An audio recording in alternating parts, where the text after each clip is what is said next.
Ako si Miguel, 16 na taong gulang, at palaging kasama si Arya, ang aking pinakamatalik na kaibigan.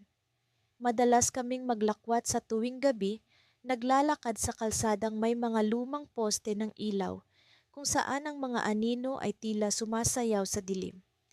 Isang gabi, habang naglalakad kami sa gilid ng isang abandonadong gusali, napansin namin ang isang kakaibang liwanag sa kalangitan. Isang bituin na mas maliwanag kaysa sa iba, tila ba ito ay kumikislap at sumasayaw sa aming harapan. Nakita mo ba yon, Miguel? Tanong ni Arya, habang ang kanyang mga mata ay nanlilisik sa pagkabighani. Oh, Arya, parang may mensahe ito, sagot ko habang nakatitig sa bituin na nagliliwanag sa kalangitan.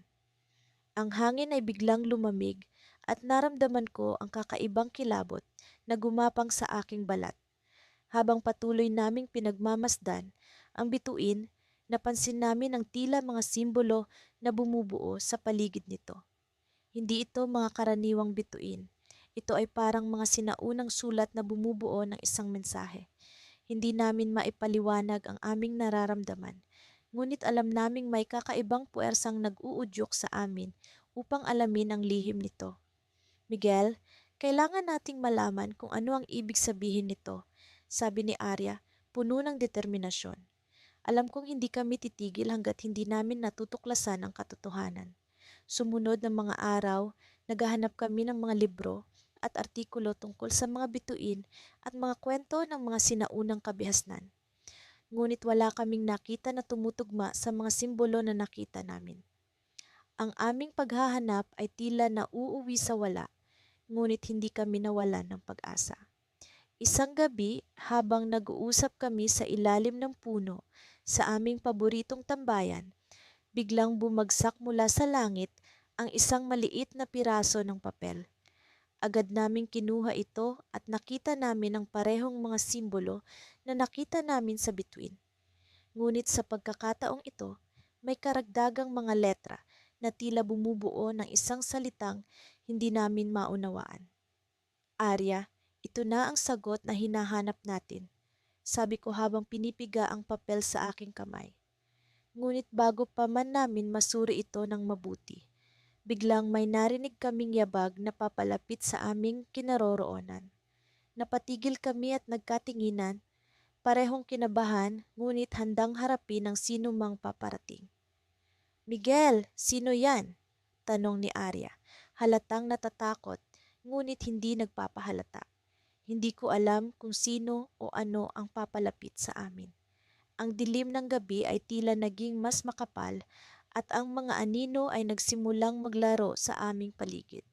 Kasabay ng pagdating ng hindi inaasahang bisita, biglang nagbagong anyo ang paligid.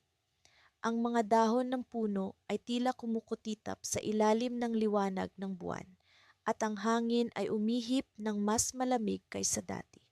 Sa pag-aakalang isang tao ang paparating, nagulat kami nang sa halip ay isang matandang babae ang lumabas mula sa dilim. Siya ay may dalang baston at ang kanyang mga mata ay tila puno ng mga lihim na matagal nang nakabaon sa kanyang isipan. Mga bata, ang kanyang tinig ay malamig at puno ng pag-aalala. Ang inyong nakita ay hindi lamang isang bituin. Ito ay isang babala mula sa nakaraan. Simula noong gabing iyon, hindi maalis sa isip ko ang bituing nakita namin ni Lila. Parang may kakaibang puwersa itong bumabalot sa akin, isang pakiramdam na hindi ko maipaliwanag. Tuwing gabi, nag-uusap kami ni Lila sa ilalim ng kalangitan, umaasang muling makikita ang bituing may mensahe. Ngunit sa mga sumunod na gabi, tila naglaho ito, na parang tinatakpan ng makapal na ulap o kaya'y sinasadya ng mga bituin na hindi ipakita ang kanilang lihim. Isang hapon, habang naglalakad kami ni Lila papunta sa aming paboritong tambayan sa tabi ng ilog, napansin kong tila may kakaibang enerhiya sa paligid. Ang simoy ng hangin ay may dalang bulong at ang mga dahon ng puno ay parang nagkukwento ng isang sinaunang alamat. Lila, nararamdaman mo ba ang nararamdaman ko? Tanong ko habang pinagmamasdan ng kanyang mukha na puno ng pag-aalinlangan. Oo, parang may kakaiba sa paligid. Parang tinatawag tayo ng kalikasan. Sagot ni Lila, sabay tingin sa akin na may halong pag-asam at takot. Sa tingin mo ba makikita natin ulit ang bituin? Nagpatuloy kami sa paglalakad hanggang marating ang ilog. Sa tabi ng tubig ay may mga bato na tila sinadyang ilagay doon upang magsilbing upuan. Umupo kami sa isa sa mga bato at sabay naming pinagmasdan ang pag-agos ng tubig. Sa gitna ng katahimikan, bigla kong narinig ang isang mahina, ngunit malinaw na tunog mula sa ilalim ng ilog. Parang may bumubulong, isang tinig na tila nanggagaling sa mga alon. Lila, naririnig mo ba iyon? Tanong ko habang pilit kong inaabot ang tunog sa aking isip. Oo, parang may sinasabi ang tubig. Pero hindi ko maintindihan, sagot ni Lila na ngayon ay nakatitig sa ilog na parang may hinihintay. Sa mga sumunod na sandali, nagbulungan kami tungkol sa mga posibilidad. Baka ang bituin ay may koneksyon sa ilog. Baka may mensahe itong ibinabaon sa daloy ng tubig. Walang katiyakan, ngunit ang misteryo ay lalong nagiging mas kapanapanabik. Maya-maya pa, biglang nagbago ang ihip ng hangin. Ang mga dahon ay umikot sa paligid namin at ang mga ibon ay nagliparan sa direksyon ng kanluran. Tila may dumating na panauhin, isang hindi nakikitang presensya. Sa kalangitan, ang mga ulap ay nagsimulang maghiwalay at sa gitna nito ay muling lumitaw ang bituin. Mas maliwanag, mas makapangyarihan. Narito na naman ang bituin, sigaw ni Lila habang kami ay parehong nakatayo at nagmamasid sa kakaibang kislap nito. Ang liwanag nito ay hindi na ordinaryo. Ito ay tila may dalang mensahe na ngayon ay sumisigaw sa amin, humihingi ng atensyon. Sa gitna ng pagkamangha, biglang may lumitaw na imahe mula sa liwanag ng bituin, isang mapa. Hindi ito mapa ng lugar na kilala namin. Ito ay isang mapa ng isang mundong hindi pa namin nararating, puno ng mga simbolo at tanda na hindi namin maipaliwanag. Alam kong ito ang susunod na hakbang, isang hamon na dapat naming harapin. Ngunit paano? Lila, tingnan mo ang mapa. Ano ang ibig sabihin nito? Tanong ko habang kami ay parehong nag-uusap ng sabik at kaba. Tingin ko ito ay isang paanyaya, isang tawag para sa isang paglalakbay, sagot ni Lila na ngayon may ningning sa kanyang mga mata. Nagdesisyon kami ni Lila na sundan ang mapa. Ngunit sa pagsisimula ng aming paglalakbay, isang kakaibang tunog ang nagmula sa likod namin. Isang kaluskos na parang may sumusunod, isang presensya na hindi namin namamalayan. Sa aming paglingon, isang anino ang lumitaw, isang figura na hindi namin inaasahan. Ang figura ay tila isang tao, ngunit parang gawa sa liwanag. May hawak itong isang bagay na nagliliwanag din, isang bagay na tila kahalintulad ng bituin.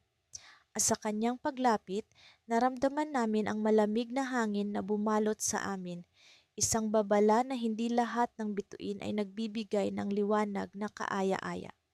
Mga bata, ang inyong paglalakbay ay nagsisimula pa lamang. Ngunit mag-ingat, sapagkat ang daan ay puno ng lihim at panganib, sabi ng figura, na ngayoy lumalapit sa amin. Kami ni Lila ay parehong natigilan. Sino siya? Ano ang kanyang pakay? At bakit kami ang napiling humarap sa lihim ng bituin? Sa gitna ng aming pagtataka, biglang naglaho ang figura, iniwan kami sa gitna ng ilog na may bitbit na tanong at hindi maipaliwanag na kaba. Sa aming paglingon patungo sa mapa, naramdaman namin ang isang kakaibang damdamin, isang simula ng paglalakbay na puno ng misteryo, takot at pag-asa. Ito ang simula ng aming paglalakbay, isang landas na magdadala sa amin sa mga lihim ng kalawakan, sa mga tanong na hindi namin inaasahan, at sa mga sagot na matagal na naming hinahanap. Ngunit ang tanong ay nananatili. Handa na ba kami sa mga darating na pagsubok? Sa ilalim ng maliwanag na kalangitan, kami ni Lila ay naglakad patungo sa paborito naming tambayan sa tuktok ng burol. Ang hangin ay malamig at ang mga dahon ng puno ay marahang sumasayaw sa ihip nito. Sa kabila ng katahimikan ng paligid, ramdam ko ang kaba sa dibdib ko.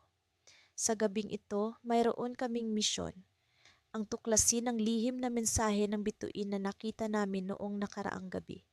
Sigurado ka bang dito mo nakita ang bituin, Santi?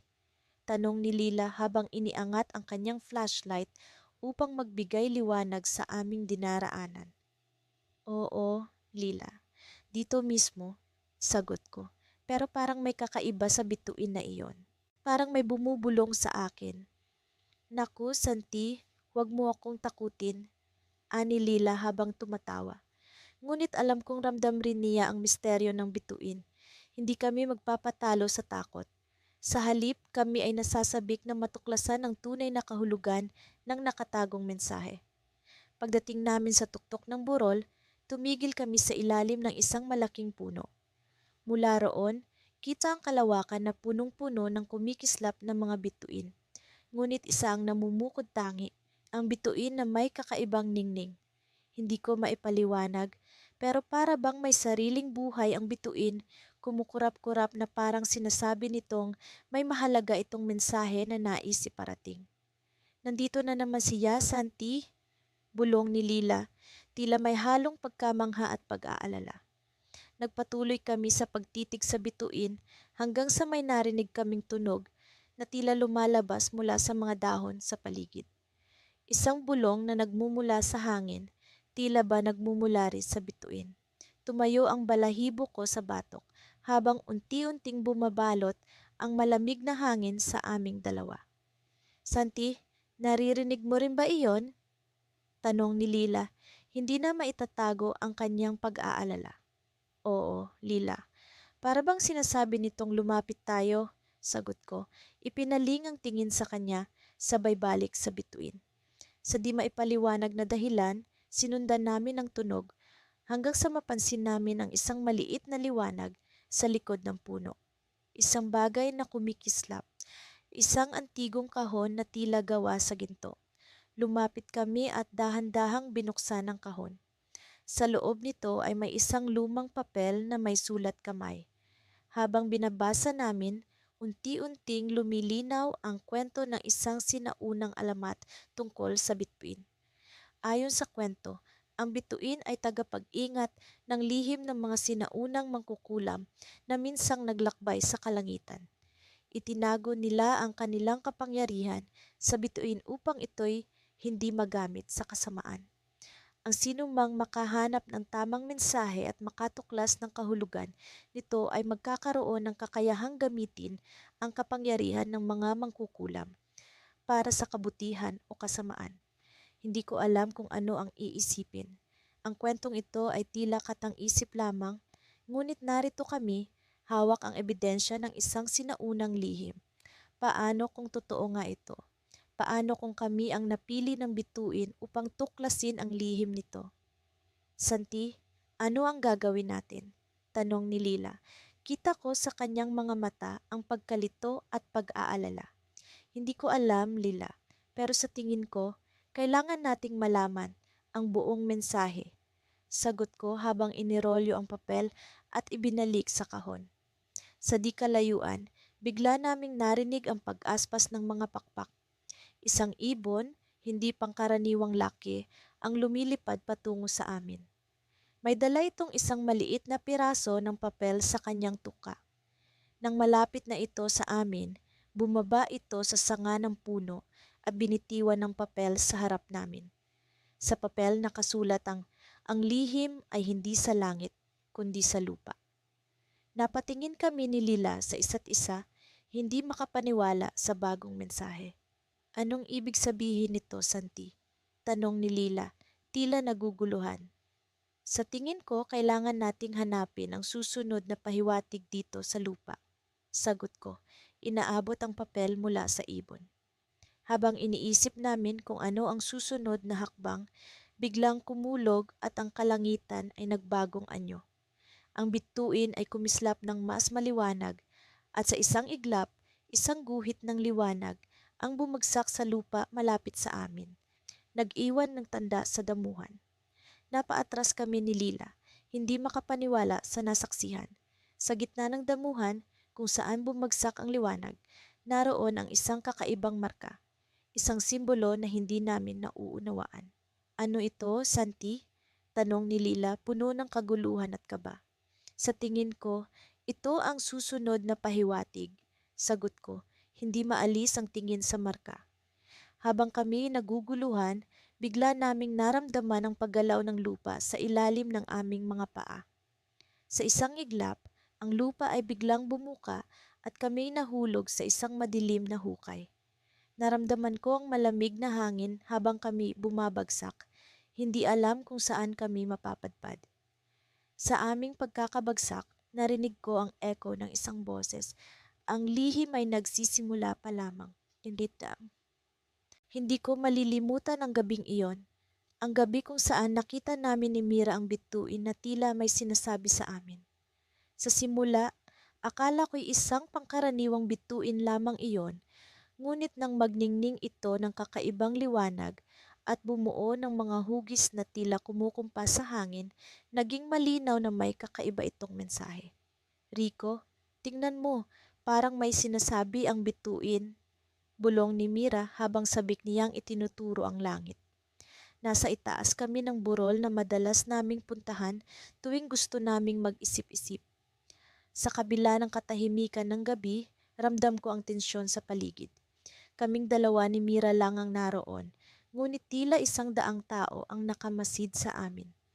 Ang hangin ay may dalang malamig na pag-aalinlangan, ngunit pinili naming manatili dahil sa hindi maipaliwanag na atraksyon ng bituin. Sa bawat kislap nito, unti-unting bumubuo ang bituin ng mga hugis na hindi namin maintindihan. Hanggang sa ang mga hugis ay naging mga letra, isang mensahe. Nakapako ang tingin namin sa bituin at nang mabuo ang mga salita, halos hindi kami makapaniwala. Hanapin ang daan sa ilalim ng lupa, sa pusod ng kagubatan, upang malaman ang lihim ng liwanag. Sinambit ni Mira ang mensahe, puno ng pagtataka ang kanyang boses. Ano kaya ang ibig sabihin nito? Hindi ko rin alam kung ano ang isasagot. Ang mensahe ay tila isang bugtong na nagtuturo sa isang misyon. Nag-aalangan man sa panganib na maaaring hatid nito, ramdam ko ang pangako ng kakaibang pakikipagsapalaran. Sa aming mga puso, alam naming hindi namin ito pwedeng balewalain. Kinabukasan, nagpasya kaming sundan ang mensahe. Gamit ang isang lumang mapa na natagpuan ni Mira sa kanilang aklatan, sinimulan naming hanapin ang daan patungo sa pusod ng kagubatan. Ayon sa mapa, may isang lihim na lagusan na matatagpuan sa ilalim ng isang sinaunang puno, ang puno ng mga alamat na madalas naming marinig mula sa matatanda. Habang papalapit kami sa kagubatan, naramdaman ko ang kakaibang enerhiya sa paligid. Ang mga puno na dati tila ordinaryo lamang, ngayon ay parang may buhay na nagmamasid sa amin. Rico, nararamdaman mo ba ito? Tanong ni Mira, tila may bahid ng pag-aalala ang kanyang tinig. Tumango ako, hindi naglalakas loob na magsalita. Nagsimula kaming maglakad papasok sa kakahuyan, hinahanap ang puno na sinasabi sa mapa. Ang mga tunog ng kagubatan, ang pagaspas ng mga dahon, ang huni ng mga ibon, lahat ay tila bahagi ng isang sinaunang orkestrang nagkukwento ng mga lihim ng mundo. Matapos ang ilang oras, sa wakas ay natagpuan namin ang puno. Matayog ito at ang mga ugat nito'y tila mga braso na nakayakap sa lupa. Sa ilalim nito, may maliit na lagusan na natatakpan ng mga damo. Dito na ba yon? Tanong ni Mira, pinipigilan ng kaba sa kanyang dibdib. Oo, ito ang sinasabi sa mapa. Sagot ko, mas pinipili ang tapang kaysa takot.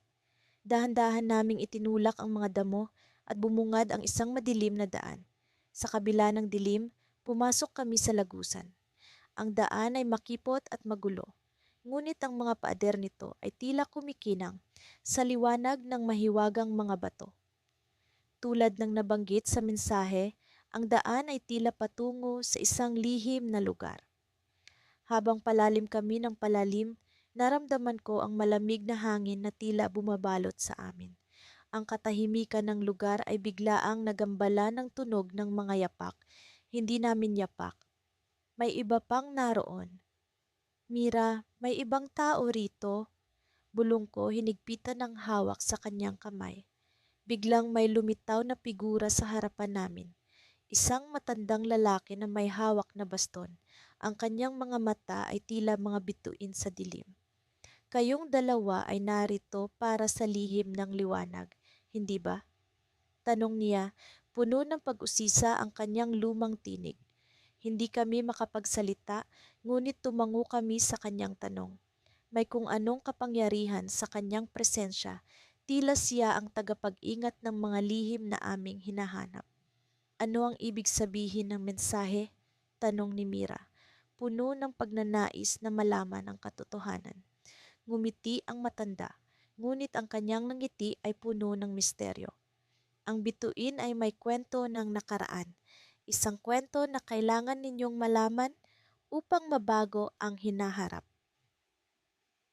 Bago pa kami makapagtanong pa, nagsimulang maglaho ang matanda, tulad ng usok na unti-unting nawawala sa hangin.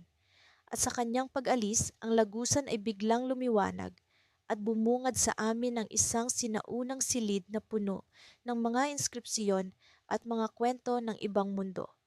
Doon namin nakita ang isang mahiwagang artifact, isang bagay na tila mula sa ibang panahon. Sa aming pagkagulat, ang artifact na ito ay tila binabalot ng liwanag na katulad ng bituin na nakita namin noong gabi. Hindi pa man namin lubos na nauunawaan ang mga kaganapan, naramdaman namin ang isang kakaibang paggalaw sa paligid. Ang mga inskripsyon sa dingding ay nagsimulang magbago at ang sahig ay tila gumagalaw. Sa gitna ng aming pagkalito, isang munting boses ang biglang bumulong sa hangin. Ang oras ay hindi nag-aantay. Ang lihim ay dapat matuklasan bago magwakas ang gabi. At sa sandaling iyon, naintindihan namin ang aming pakikipagsapalaran ay nagsisimula pa lamang at ang oras ay hindi namin kakampi. Ano ang lihim na ito? Ano ang kahalagahan nito sa aming hinaharap? Ang mga tanong na ito ay patuloy na bumabalot sa aming isipan habang ang mga pader ng silid ay tila patuloy na bumubulong ng mga kwento ng ibang mundo. Nagpatuloy kami ni Lila sa aming paglalakbay sa ilalim ng mga bituin. Sa kabila ng lamig ng hangin, naramdaman naming bumubukal ang init ng aming pag-asa. Ang liwanag ng bituin na aming natuklasan ay tila gabay na sumisilip sa amin sa madilim na daan. Sa kanyang sinag, nararamdaman ko ang misteryosong paghatak na para bang may lihim na kwento itong nais iparating sa amin. Anong kaya ang ibig sabihin ng mensahe ng bituin? Tanong ko kay Lila habang kami ay naglalakad sa isang makipot na daan sa pagitan ng mga puno. Ang paligid ay tahimik maliban sa marahang pag-ugong ng hangin sa mga dahon. Sabi ng mga matatanda, may mga bituin daw na nagdadala ng mga sinaunang mensahe mula sa ibang mundo. Sagot ni Lila, ang kanyang mga matay kumikislap sa pananabik. Baka ito na yung pagkakataon natin para malaman ang kanilang lihim. Pinagmasdan ko ang bituin na tila ba ay sumasayaw sa kalangitan. Ang kanyang kakaibang ningning ay tila nagpapahiwatig ng isang kuwento na matagal nang nakatago. Sa bawat hakbang namin, nararamdaman kong ang aming paglalakbay ay hindi lamang pisikal kundi espiritual din. Dala namin ang pag-asang masusumpungan ang katotohanan sa likod ng mahiwagang bitbin. Habang patuloy kaming naglalakad, bigla naming narinig ang isang bahagyang tunog na nagmumula sa likod ng mga puno. Isang tunog na tila ba nagmumula sa di kilalang nilalang. Pinigil namin ang aming paghinga at nagpatuloy sa aming paglalakad ng mas maingat. Narinig mo rin ba iyon? Bulong ni Lila, ang kanyang mga matay puno ng pag-aalala. Tumango ako. Oo, parang may sumusunod sa atin. Nagpatuloy kami sa paglalakad, nagmamasid sa paligid, nang bigla naming makita ang isang anino na kumikilos sa likod ng mga puno. Ang anino'y tila ba may sariling buhay, palapit ng palapit sa amin. Nagtago kami sa likod ng isang malaking puno, pinipilit ang aming mga sarili na huwag mag-ingay. Ang anino ay lumapit at sa wakas lumitaw ang isang matandang lalaki. Ang kanyang buhok ay puti na parang niyebe at ang kanyang mga matay puno ng karunungan. Sa kanyang mga kamay ay may hawak siyang isang lumang pergamino. Naghahanap ba kayo ng lihim ng bituin? Tanong ng matanda, ang kanyang tinig ay puno ng hiwaga. Nagkatinginan kami ni Lila, hindi tiyak kung paano sasagot. Ngunit sa kabila ng aming pag-aalinlangan, tumango kami, umaasang siya ang magbibigay ng mga kasagutan sa aming mga tanong. Marami nang naghanap sa lihim ng bituin, sabi ng matanda, ngunit hindi lahat ay nagtagumpay. Ang lihim ay hindi para sa lahat, kundi para lamang sa mga tunay na naghahanap ng liwanag.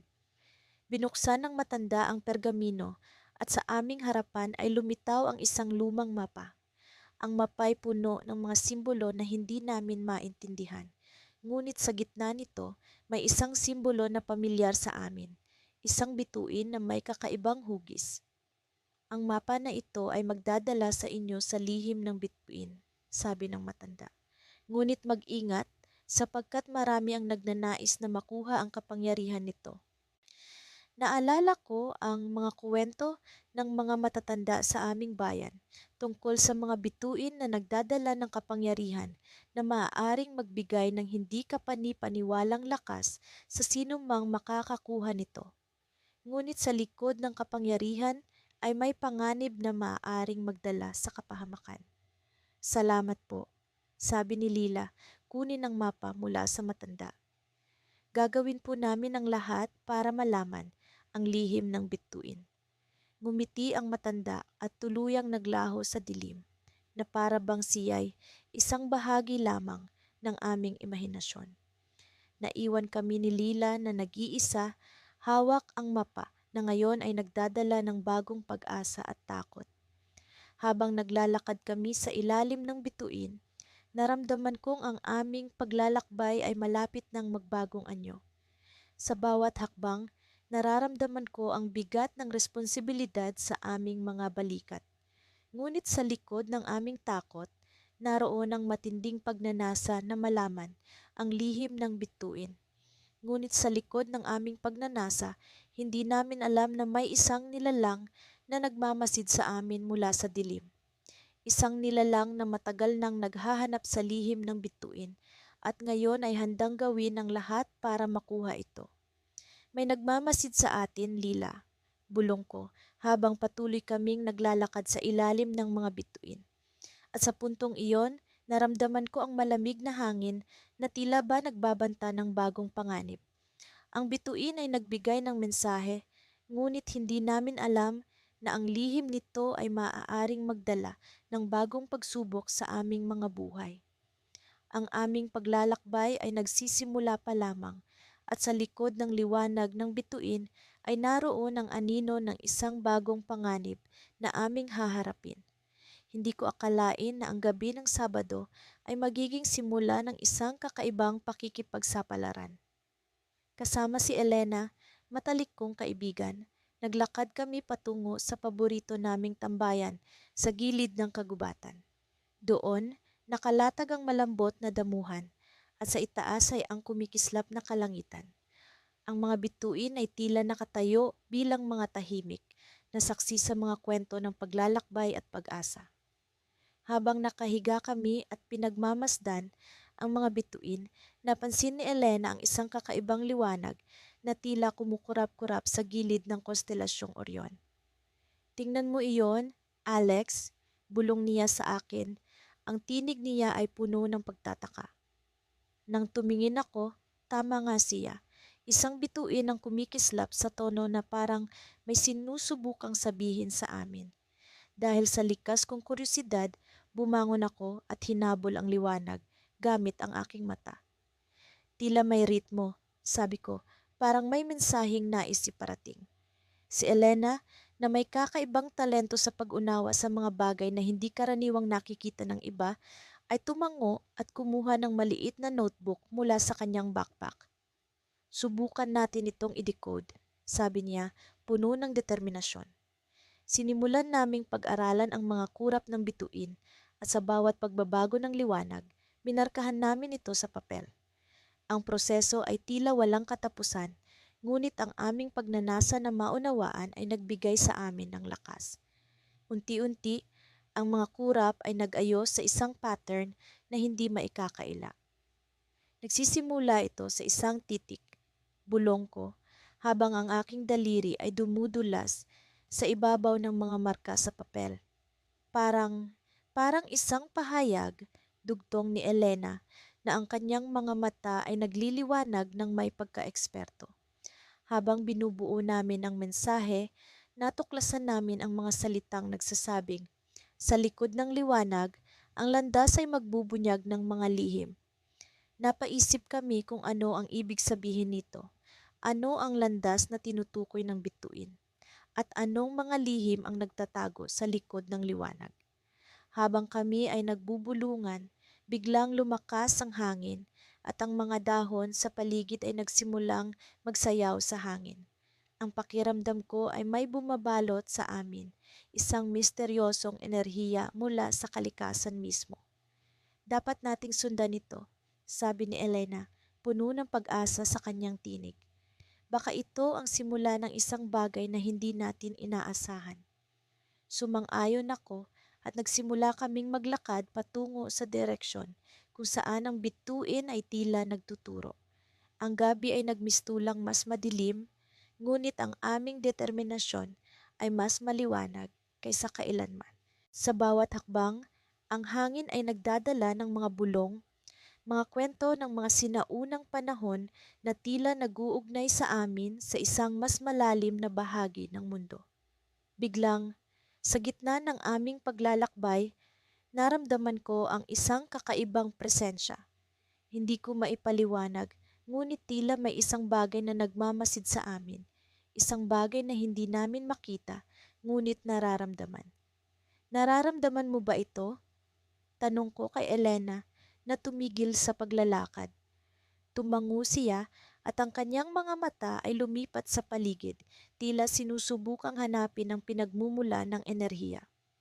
May bumabalot sa atin, sabi niya, at sa unang pagkakataon, naramdaman ko ang bahagyang takot sa kanyang tinig. Napatingin kami sa bituin muli na ngayon ay mas maliwanag kaysa dati. Ang kurap nito ay tila mas mabilis, mas desperado.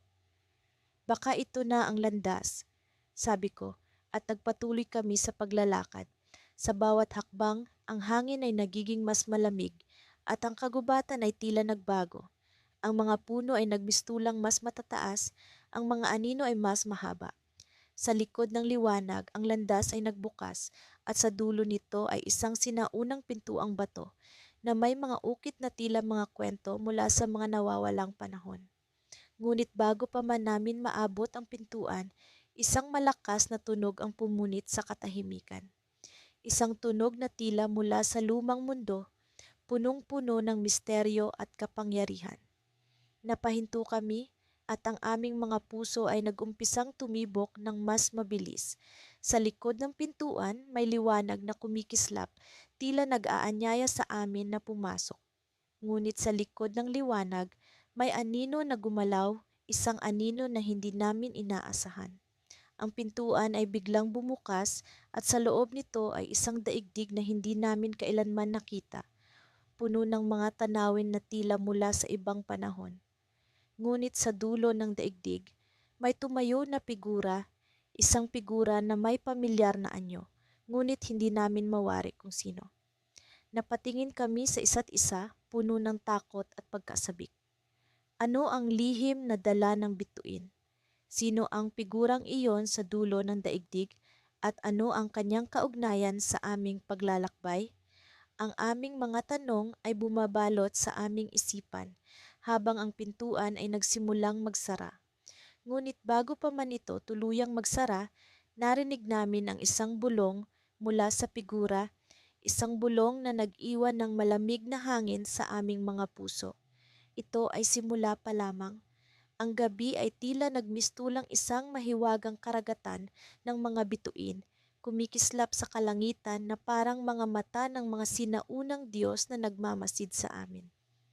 Ako si Lila at kasama ko si Arvin, ang aking matalik na kaibigan. Mula nang madiskubre namin ang bituing may lihim na mensahe, hindi na kami mapakali sa kakaibang damdaming bumabalot sa amin. Hindi ba tila nag-iiba ang mga bituin? Tanong ni Arvin habang nakatingin sa langit. Ang kanyang mga mata ay puno ng pagtataka at pagkamangha. Oo, parang may sinasabi sila, sagot ko. Ramdam ang kakaibang pag-iinit ng aking balat sa pag-iisip na may mensaheng nakatago sa kalangitan. Ilang linggo na ang nakalipas mula ng una naming makita ang bituing iyon na mas maliwanag kaysa sa ibang mga bituin. Sa una, inakala naming isa lamang itong parte ng natural na tanawin ng gabi. Ngunit natuklasan naming may kakaiba palang taglay ito. Sa tuwing tinititigan namin ang bituin, tila may bulong na sinasalamin ito sa aming isipan na parang sinasabing, hanapin ninyo ang sikreto. Sa simula, hindi namin alam kung ano ang gagawin. Ngunit isang gabi, habang nakaupo kami sa lumang duyan sa likod ng bahay ni Arvin, napansin namin ang isang bagay na hindi namin inaasahan. Ang bituin ay naglabas ng isang malahaplos na liwanag na bumuo ng hugis sa kalangitan. Isang hugis na parang mapa. Arvin, tingnan mo iyon?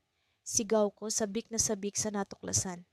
Isang mapa. Hindi ako makapaniwala, tugon ni Arvin, bagamat ramdam ko ang kaba sa kanyang boses. Napagkasunduan naming sundan ang mapa kinabukasan. Habang naglalakbay kami sa kagubatan, ang aming mga puso ay puno ng pag-asa at takot. Ano kaya ang lihim na nakatago sa likod ng bituin? Bakit sa amin ipinagkatiwala ang mensaheng ito? Ang mapa ay nagdala sa amin sa isang lumang kuweba na matagal nang sinasabing tahanan ng mga engkanto. Sa loob nito, natagpuan namin ang mga sinaunang ukit sa dingding, mga kwento ng mga kabataan na pinili ng mga bituin upang tuklasin ang mga lihim ng kalawakan. Nagsimula kaming magtanong sa sarili, kami ba ang mga kabataang iyon? Habang pinapahid ko ang alikabok sa mga ukit, napansin ko ang isang simbolo na katulad ng nakita namin sa kalangitan. Ang simbolo ay tila isang susi at sa tabi nito ay may nakasulat sa lumang wika na hindi namin maintindihan. Ngunit sa di maipaliwanag na dahilan, alam namin ang kahulugan ng mga salitang iyon.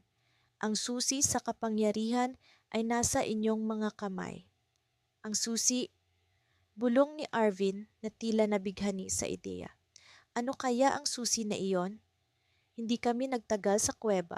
Bumalik kami sa bayan na dala ang tanong na bumabagabag sa aming isipan.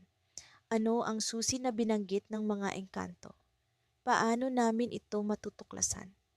Isang gabi, habang nag-uusap kami ni Arvin sa ilalim ng kalangitan na puno ng bituin, biglang umihip ang malamig na hangin na nagdala sa amin ng isang kakaibang damdamin. Ang bituin ay nagliwanag muli, mas maliwanag kaysa dati, at bumagsak ang isang piraso ng liwanag sa lupa sa harap namin. Lumapit kami upang tingnan ito. Isang maliit na piraso ng bato, tila isang bahagi ng bituin, ang aming natagpuan. Nang hawakan ko ito, naramdaman ko ang kakaibang enerhiya na dumadaloy sa aking mga daliri.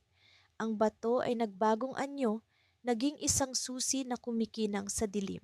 Tila ito ang susi, sabi ko, puno ng pananabik.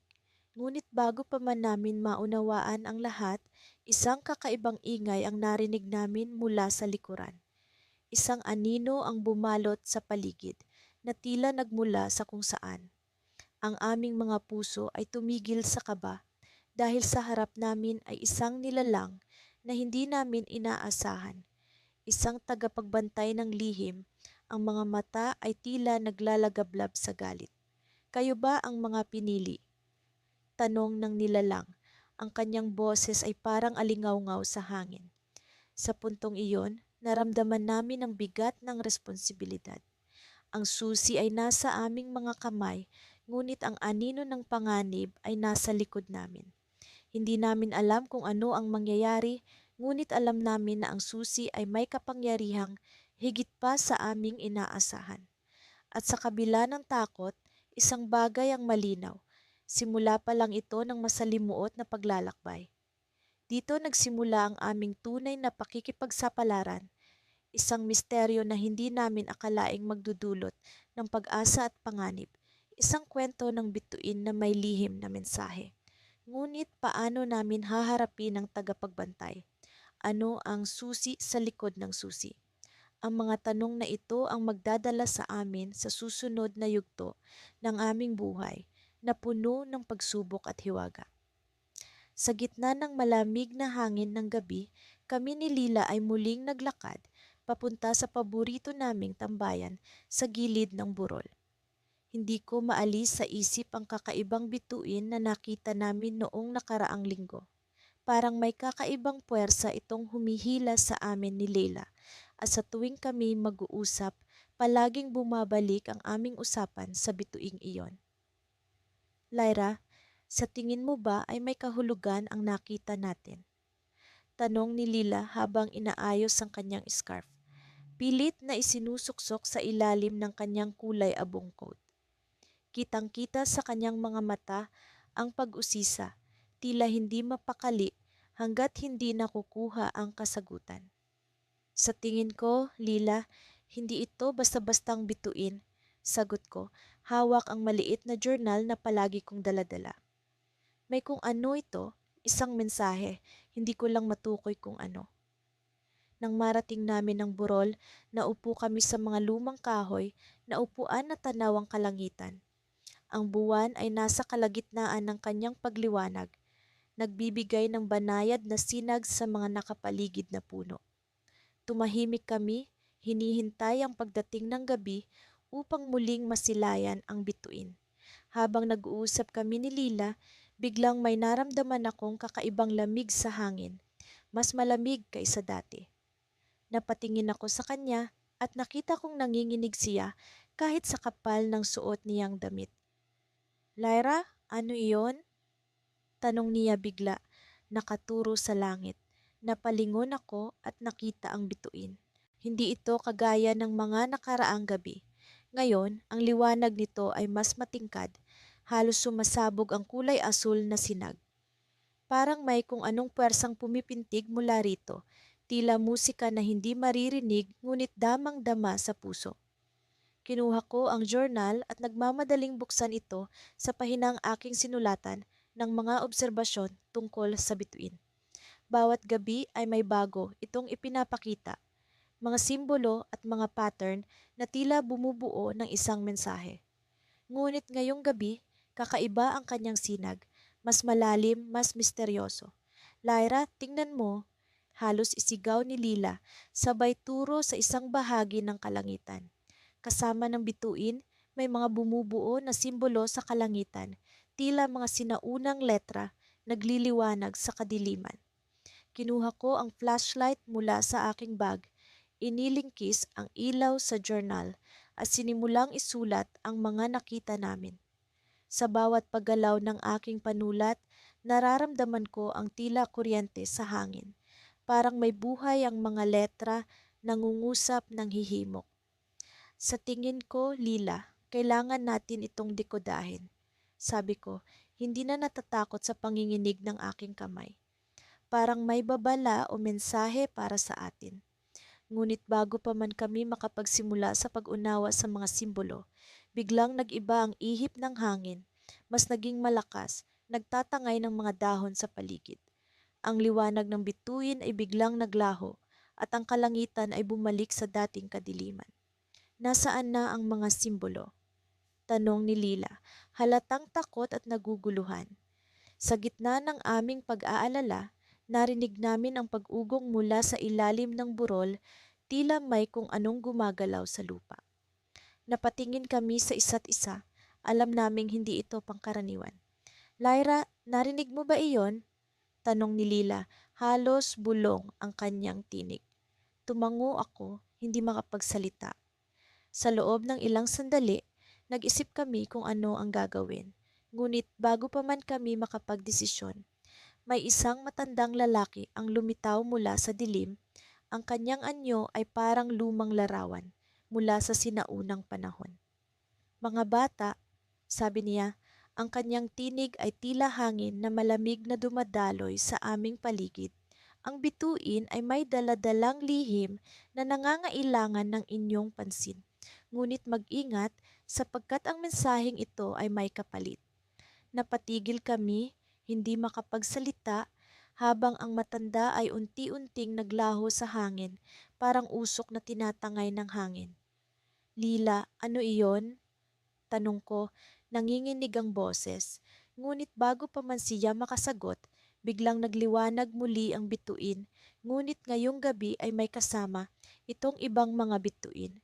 Bumubuo ng isang mas malaking simbolo sa kalangitan, mas misteryoso, mas komplikado. Lira, kailangan natin itong malaman. Sabi ni Lila, ang kanyang determinasyon ay tila apoy sa kanyang mga mata. Ngunit sa gitna ng aming pag-iisip, naramdaman ko ang isang kakaibang init sa aking bulsa.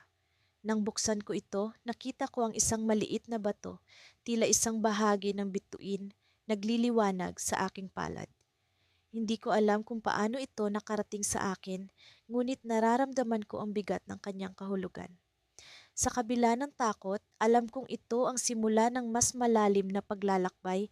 Isang paglalakbay na hindi lamang tungkol sa bituin, kundi sa mas malalim na katotohanan sa aming mundo.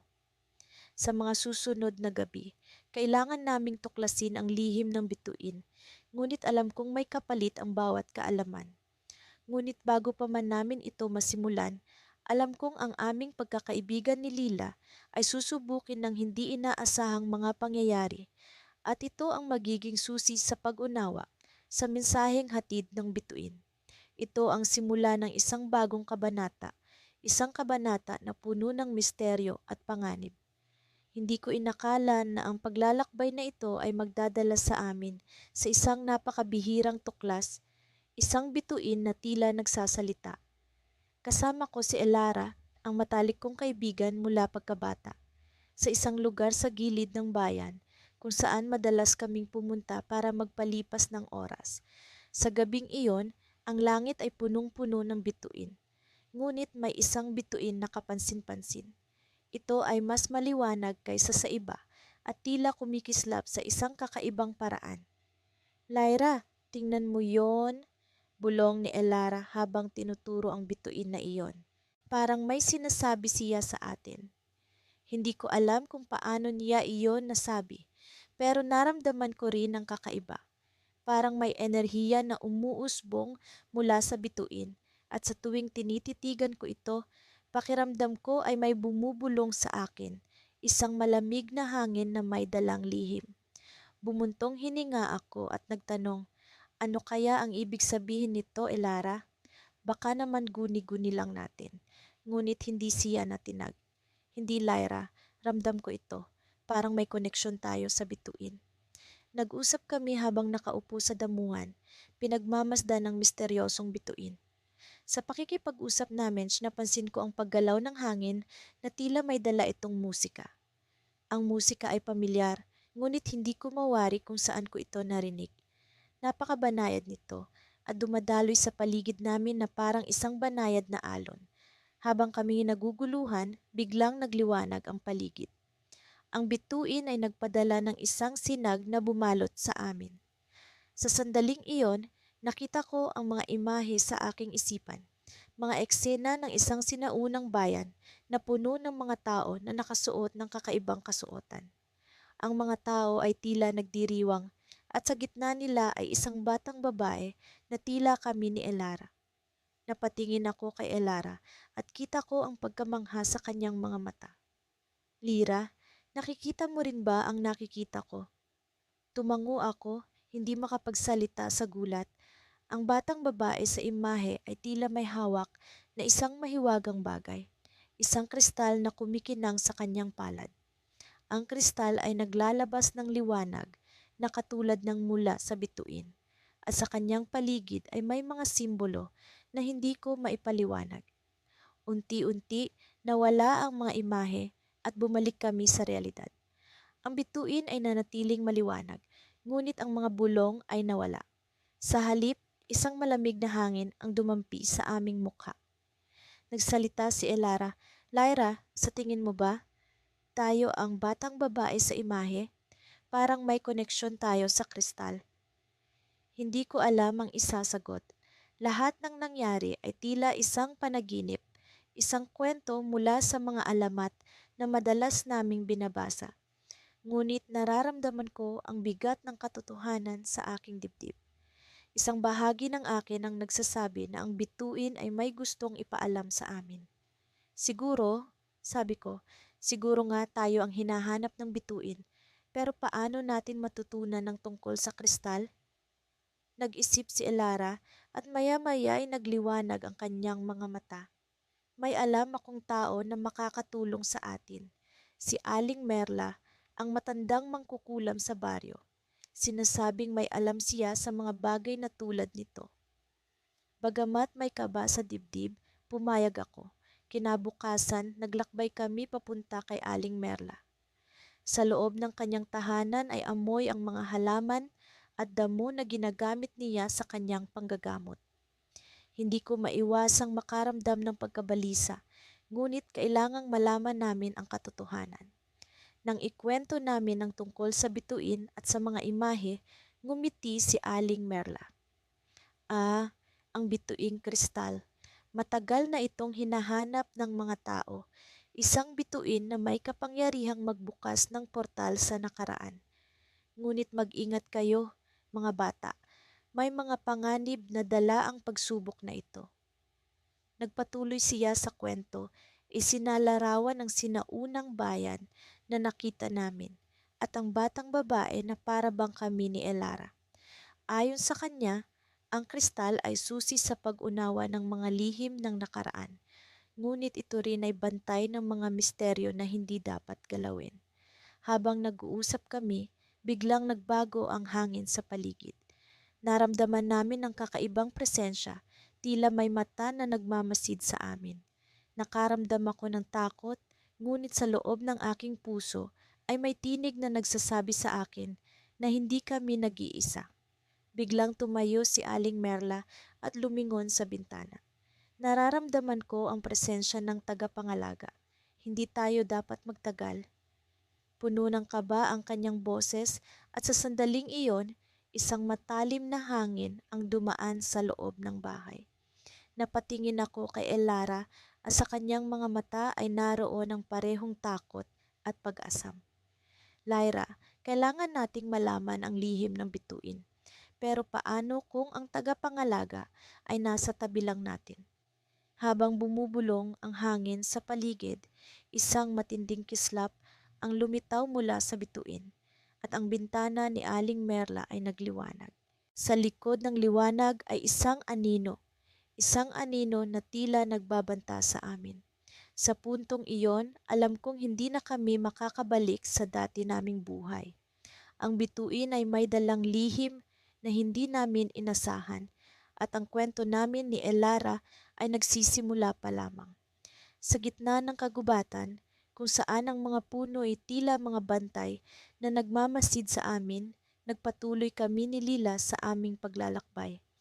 Ang gabi ay bumabalot sa paligid at ang mga bituin sa langit ay parang mga mata ng mahiwagang nilalang na nagmamasid sa aming bawat hakbang.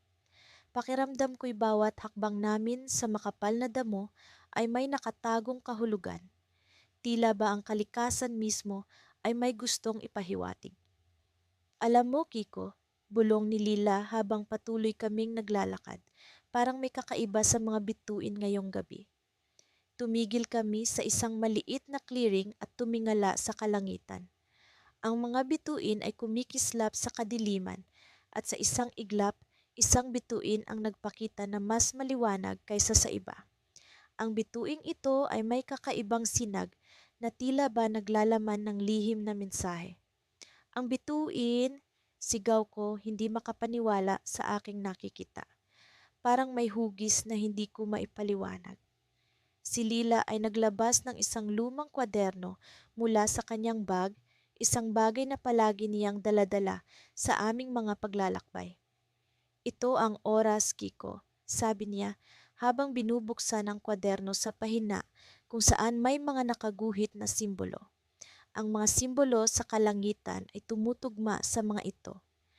Masusing pinag-aralan ni Lila ang bituin, ang kanyang mga mata ay nagliliwanag sa pag-unawa. Ako naman ay nakatingin lamang, pinagmamasdan ng tila kapanapanabik na pagtuklas na kanyang ginagawa. Ang mga simbolo sa kwaderno ay mistulang mga piraso ng puzzle na unti-unting bumubuo ng isang larawan. May mensahe ito, sabi ni Lila, ang kanyang boses ay puno ng pagkamangha. Parang mensahe mula sa nakaraan. O baka naman sa hinaharap. Biglang lumakas ang ihip ng hangin, ang mga dahon ay sumasayaw sa paligid namin.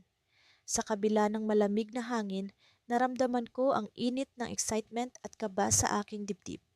Ano nga ba ang misteryo sa likod ng bituing ito?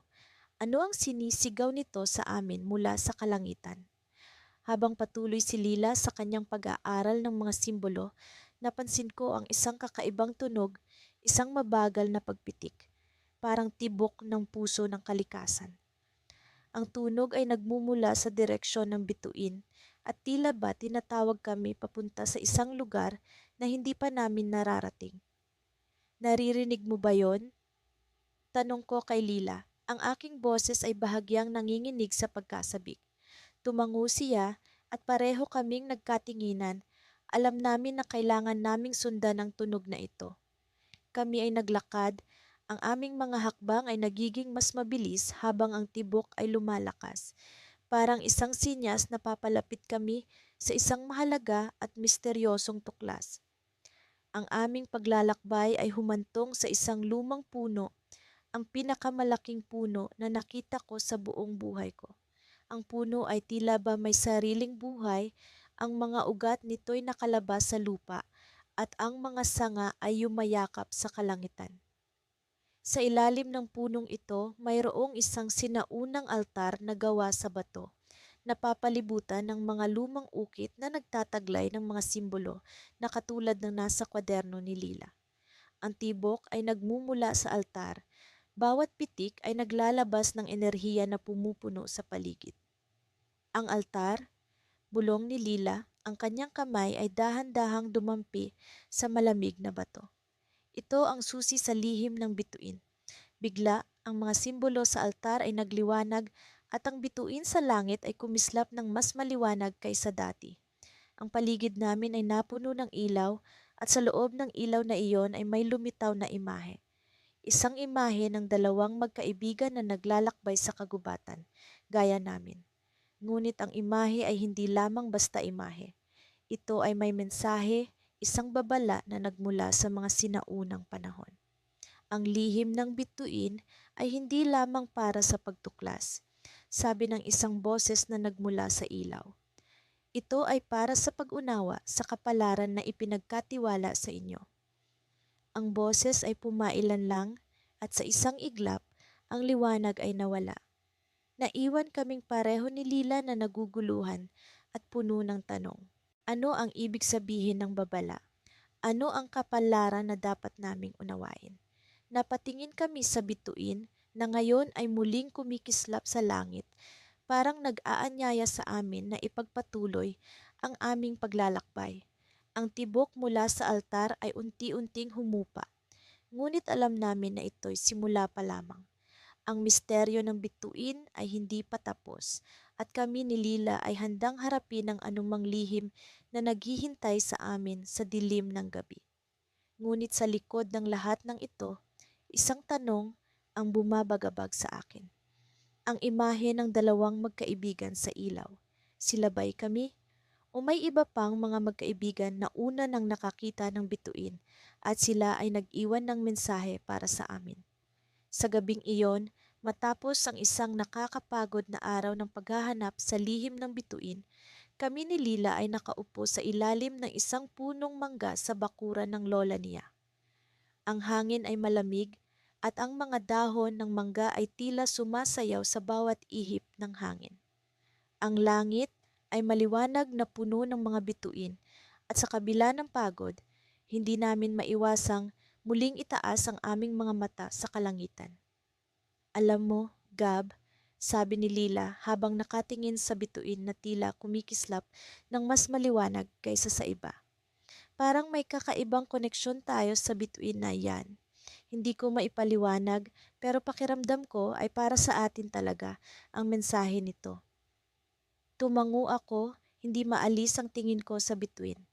Oo, parang may hinahanap ito sa atin. Pero paano natin malalaman kung ano talaga ang mensahe nito? Napabuntong hininga si Lila. Siguro kailangan pa nating maghanap ng mga palatandaan. Baka may hindi tayo nakikita. Sa kabila ng pagod, muling bumangon ang aming determinasyon. Alam namin na may susi sa misteryo at hindi kami titigil hanggat hindi namin ito natutuklasan.